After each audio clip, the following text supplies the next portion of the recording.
Hi అండి. నేను మీషో నుంచి అయితే హాట్ ప్యాక్ అయితే పర్చేజ్ చేసేసాను. సో మీరు కూడా నాతో పాటు చూసేయండి.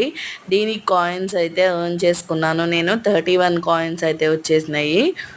దీని క్వాలిటీ పరంగా వస్తే చాలా బాగుందండి. ప్యాకింగ్ కూడా చాలా బాగా ఇచ్చారు. క్వాలిటీ కూడా చాలా బాగుంది. నేను ఈసారి స్టీల్ హాట్ ప్యాక్ అయితే తీసుకున్నాను అండి. మా ఇంట్లో లేదని చెప్పి చాలా అంటే చాలా బాగుంది. దీని కాస్ట్ వచ్చేసేసి 464 పడిందండి. క్వాలిటీ అయితే చాలా బాగుంది. ప్లీజ్ సబ్స్క్రైబ్ చేసుకోండి.